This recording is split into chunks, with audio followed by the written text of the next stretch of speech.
हमारी इत्तलात के मुताबिक पुलिस की जानिब से सीसीडी के एक एसपी ने इन दोनों ग्रुपों के जो सरकर्दा लोग थे, चाहे वो बलाज के भाई हैं, चाहे को वो टीटी भट्ट या गोगी भट्ट का खानदान है, उन्होंने उनको ये कहा है कि या वो सुलह करें या वह घरों से निकलना बंद कर दें। अगर वो अपने घरों से वेपन के साथ, गनमैन के साथ बाहर निकलेंगे, डालों में बाहर निकलेंगे, असले की खुद नुमाइश करेंगे तो उनको गिरफ्तार कर लेंगे। तो ये भी उनको खौफ है। जो पकड़े गए हैं उन्होंने जो नाम लिया है उन्हीं पर तफ्तीश होनी है ना, किसी ने गोगी भट्ट का नाम तो नहीं लिया। अगर नाम लिया तो टीवी भट्ट का नाम लिया। जब बलाज कत्ल हुए थे उसके 12 घंटे बाद वो इस्लामाबाद से लंदन चले गए थे, ग्लासगो। गोगी भट्ट की जब ट्रैवल हिस्ट्री चेक की तो ये मुल्क से बाहर नहीं गए थे। जब तक ये आंधी, ये धूल जो है बैठ ना जाए तब वो पेश हो जाएंगे। तो अब धूल बैठ गई है, अब वो सामने आ गए। हमारी इत्तलात के मुताबिक वो सीसीपी लाहौर से भी मिले, सीसीपीओ के दफ्तर पेश हुए। मुझे ये भी पता चला है कि सीसीपीओ साहब ने मुलाकात ही नहीं की इनसे।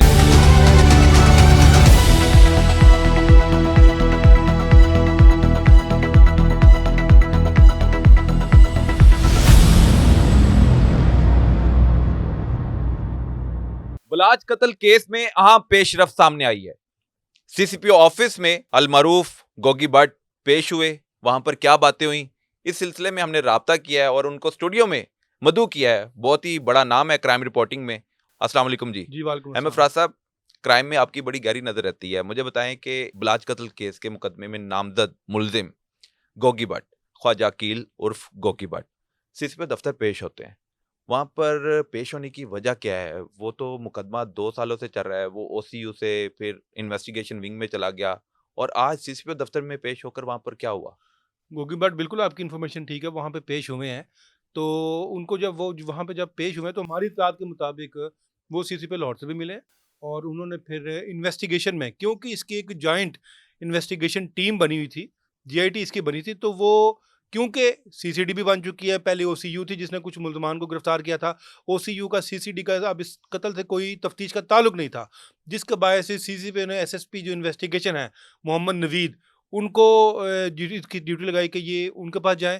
गोगी भट्ट जब उनके पास गए हैं तो मौज़म है एसपी सदर, उनके पास गए तो मौज़म ने अब उनको ये कहा है, जो एसपी हैं सदर, कि वो उनको कुछ रोज़ बाद बुलाएंगे, क्योंकि गोगी भट्ट की इस केस में अबूरी ज़मानत यकम सितंबर तक है। तो यकम सितंबर से पहले पहले उन्होंने इस केस में शामिल तफ्तीश होना है और सबको पता है कि इस केस में किस किस मुलजिम का क्या रोल था। बिल्कुल अब ठीक तक है। की तफ्तीश की मतलब पुलिस भी ये मानती है कि गोगी भट्ट इस केस में बेकसूर हैं। बिल्कुल ठीक उसकी है। वजह ओसीयू ने जब तफ्तीश मुकम्मल कर ली थी इस हवाले से, लेकिन चालान जमा नहीं करवाया था। लेकिन उनकी तफ्तीश में यह था कि तीफी भट्ट कसूरवार पाए गए थे और गोगी भट्ट को बेकसूर साबित कर दिया गया था। लेकिन ये इतना अरसा कहाँ रूपोश रहे, कहाँ मफरूरी काटी इन्होंने, क्यों नहीं पहले मंजरे आम पर आए? आज सीसीपी ऑफिस भी चले जाते हैं, क्या इनका गठजोड़ हो गया है इसलिए सामने आए?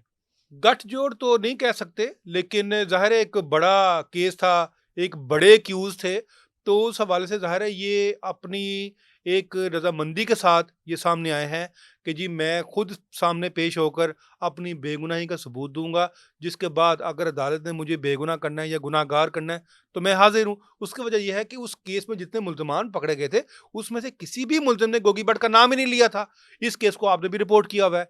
जो तमाम केस का जो हकायक थे, उनके बाद उनको जानते हुए हमारे ख्याल के मुताबिक, हमारे ज़राए के मुताबिक, ख्वाजा अकील उर्फ गोगी भट्ट जो है वो इसलिए पेश हुए हैं कि जब दीगर जो मुल्ज़मान गिरफ्तार हुए थे उस केस में, उन सब ने ये कहा था, बरमला कहा था कि इस केस का गोगी भट्ट से कोई ताल्लुक नहीं, ना उनको गोगी भट्ट ने कहा है।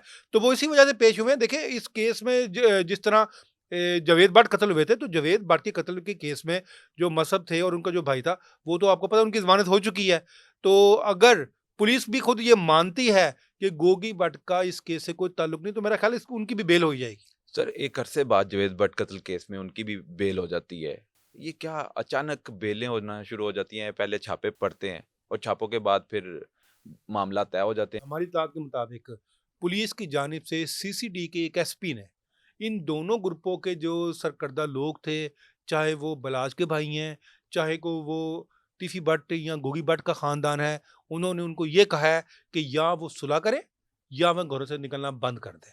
अगर वो अपने घरों से वेपन्स के साथ, गनमैन के साथ बाहर निकलेंगे, डालों में बाहर निकलेंगे, असले की खुद नुमाइश करेंगे तो उनको गिरफ्तार कर लेंगे। तो ये भी उनको खौफ है।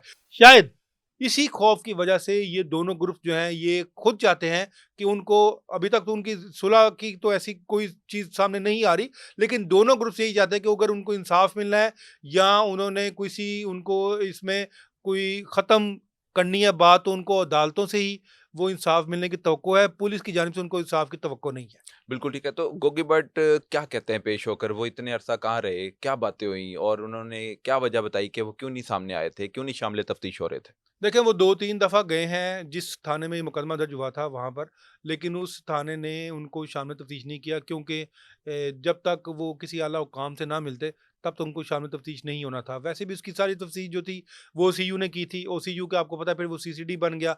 तो इसी वजह से अब वो आज जो सीसीपी लाहौर के पास पेश हुए हैं, तो इसी वजह से पेश हुए हैं कि उनको एक किबला दिखाया जा सके, एक रहनुमाई की जा सके कि उन्होंने किसके पास जाना है। जिसके बाद ये बात सामने आई है कि क्योंकि एक जॉइंट इन्वेस्टिगेशन टीम बनी थी, जिसके सरबराह थे डीआईजी इन्वेस्टिगेशन ज़ीशान रज़ा, और वो इसी टीम के सामने पेश होंगे और उसी टीम के एसपी हैं मौज़म एसपी सदर, वो उनसे तफ्तीश करेंगे और उसके बाद इसका फैसला किया जाएगा कि आया ये बेगुनाह है या गुनाहगार है। अच्छा, इनको कोई थ्रेट्स हैं इसलिए रूपोश हो गए थे? देखिए, थ्रेट्स तो हैं, दुश्मनी जिस तरह लाहौर में चल रही है, जिस तरह टीपू ग्रुप और जिस तरह गोगी भट्ट ग्रुप, तीफी भट्ट ग्रुप जो है, इनकी दुश्मनी तो है, थ्रेट्स तो इनको रहते हैं। अगर इनको थ्रेट्स ना हो, तो वो अपने साथियों के साथ या गनमैन्स के साथ वो क्यों बाहर निकले? तो ये एक बहुत बड़ा केस है। शहर में खौफ की फिजा बरकरार है, 2 ग्रुपों में लड़ाई चल रही है, कत्ल-ओ-गारत दोनों इतराफ से हो रही है। अब बेलें भी हो रही हैं, लेकिन जो मरकज़ी मुल्ज़िम है, जिनका नाम तीफ़ी भट्ट बताया जाता है, वो अभी तक गिरफ्तार नहीं हो पाए। गोगी भट्ट मंज़र-ए-आम पर आ गए, उन्होंने अपनी बेगुनाही साबित कर दी। क्या तीफ़ी भट्ट भी अगर पेश हो जाते हैं, पुलिस के सामने शामिल तफ्तीश हो जाते हैं, तो वो अपना जब मौक़िफ़ सामने रखेंगे, तो वो भी अगर बेकसूर साबित अपने आप को करने में कामयाब हो गए, जिस तरह फिर ये घूम फिर रहे हैं गोगी भट्ट, तो तीफ़ी भट्ट भी इस तरह मूव कर सकते हैं फिर? देखिए, उनको सबूत देना पड़ेगा ना। गोगी भट्ट जो हैं, वो तो अपने काफ़ी काफ़ी सबूत दे चुके हैं, जिनमें ख़ास तौर पर अब तक के मुताबिक जो सबूत मेन जो थे, जो एक शहादत होती है जो, जिसको हुँ, तो हम एलिबाई कहते हैं, हुँ। उसमें तो वो पाए ही नहीं गए।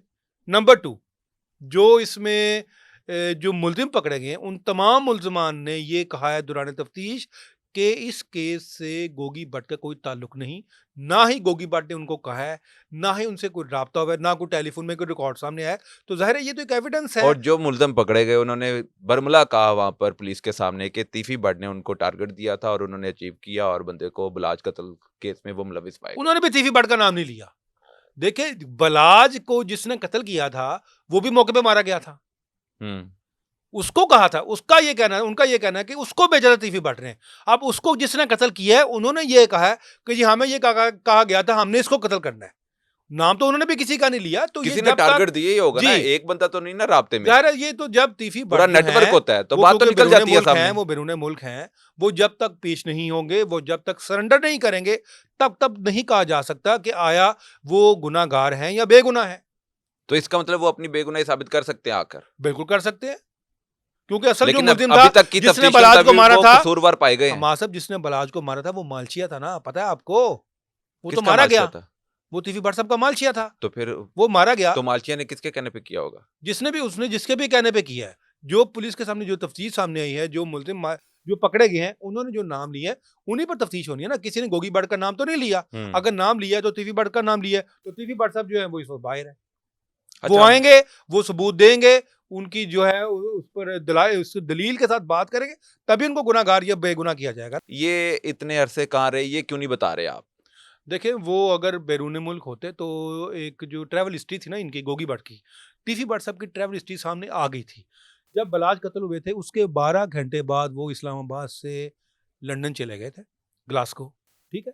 अब उनकी ट्रैवल हिस्ट्री के बाद जब उन्होंने गोगी भट्ट की जब ट्रैवल हिस्ट्री चेक की, तो ये मुल्क से बाहर नहीं गए थे, ये यहीं पे थे। यहीं से मतलब पाकिस्तान में थे, चाहे आप वो कराची समझ लें, चाहे आप वो केपी समझ लें, चाहे आप वो कश्मीर समझ लें, चाहे आप वो कोई भी ज़िला समझ लें, वो वहाँ पे थे। नहीं, इनको कोई डर था, ये क्यों नहीं सामने आ रहे थे? ज़ाहिर है जब नामज़द को पर्चा होता है तो मुल्ज़िम ने तो साइड पे होना होता है ना, हमाद साहब और आप अगर क्राइम बेकसूर रिपोर्टिंग हुआ, करते हैं। अगर कोई बंदा बेकसूर ज़ाहिर हुआ है तो वो तो सामने पेश हो ज़ाहिर जाएगा। है यही कोशिश कर रहे थे कि जब तक ये आंधी, ये धूल जो है बैठ ना जाए, तब वो पेश हो जाएँगे। तो अब धूल बैठ गई है, अब वो सामने आ गए हैं। मामला तय ना हो जाए तब तक सामने ना आए, ये भी है। बहुत कुछ कहा जा सकता है इसमें। तो ये फिर मामला तय होने के बाद आज मंजर-ए-आम नहीं, पर आए, मामला किसके सीसीपीओ के साथ तय है? दफ्तर पेश हुए, देखिए पुलिस के मामला सामने पेश होने की कोशिश की, लेकिन मुझे ये भी पता चला है कि सीसीपी साहब ने मुलाकात ही नहीं की इनसे, इन्हें कहा दिया बाहर से कि आप एसएसपी इन्वेस्टिगेशन के पास चल जाएं। मिले हैं या नहीं मिले, लेकिन वो कामयाब तो हो गए हैं ना। उनको ये तो पता चल गया ना कि उन्होंने अब जाना किसके पास है शामिल तफ्तीश होने के लिए। सीसीपी साहब से मिलना या ना मिलने की बात नहीं है। अगर वो उस दफ्तर गए भी हैं तो उनको वहां पर रिस्पॉन्ड तो किया गया ना। अगर उनको सीसीपी ने कहा है या किसी ने भी कहा, उनके किसी अमले ने कहा कि वो एसएसपी के पास जाए, तो वो एसएसपी के पास गए हैं। अब एसएसपी ने एसपी की ड्यूटी लगा दी, क्योंकि ये एक बोर्ड ज्वाइंट इन्वेस्टिगेशन टीम बनी थी, तो ये उसी टीम ने तफ्तीश करनी है। सर ये तीफी भट्ट और गोगी भट्ट के हवाले से बताया जाता है ये बहुत बड़े बदमाश है, क्या ये क्राइम भी करवाते हैं? नहीं मां साहब, मैं आपसे मुत्तफिक नहीं हूँ। क्राइम करवाना जो है ना, वो क्राइम क्या आपके ख्याल में ये खुदा ना खास्ता कोई डकैतियाँ कराते हैं, कुछ स्ट्रीट टारगेट क्राइम किलिंग कराते हैं, कराते हैं। कोई टारगेट किलिंग कराते हैं। हाँ देखिए जी, इनकी कब्जे दुश्मनी कराते अपनी हैं, दुश्मनी बदले लेते हैं। को सामने आई कब्जे की चीज़। कई बार इन पे मुकदमा दर्ज हुए हैं। देखिए मुकदमा दर्ज होना या उसके बाद मुकदमे में बना क्या है, मैं हम्म। डिफेंड नहीं किसी को कर रहा हूँ। हम्म। मुकदमे तो किसी पे भी दर्ज हो जाते हैं। चेयरमैन पीटीआई पे 100 मुकदमे दर्ज हुए हैं, उनमें से फैसला सिर्फ 8 या 9 का हुआ है अभी। तो मुकदमे तो दर्ज हो जाते हैं, बात तो एविडेंस पे आनी है ना, शहादत की बुनियाद पर सजा होती है ना। तो दुश्मनियों में उनके अपना बहनों में भी तो कत्ल हुआ है ना, जावेद भट्ट, हमें इसको भी देखना चाहिए। ठीक है, बलात का कत्ल हुआ है, हम उसकी पुरजोर मजम्मत करते हैं। जिसने भी किया है, जिन लोगों ने करवाया, उनको सजा मिलनी चाहिए। लेकिन मुद्दई दूसरी कहती है कि तरफ तीफी भट्ट गोगी भट्ट ने कराया है। तो फिर अगर कराया होगा तो ज़ाहिर है कोई शहादत सामने आएगी, तो कानून क्योंकि इसमें जो है बराह रास्त जो है वो उनका केस अदालत में चल रहा है, तो ज़ाहिर है जो अगर उन्होंने जुर्म किया है तो उनको सज़ा मिलेगी। बिल्कुल ठीक है जी। ख्वाजा अकील उर्फ गोगी भट्ट सीसीपी ऑफिस पेश हुए और उधर से हदायत ये जारी की गई कि इनको शामिल तफ्तीश किया जाए और जो मेरिट की तफ्तीश बनती है उसके मुताबिक फैसला सुनाया जाए। अब तक के लिए इतना ही। अल्लाह हाफिज।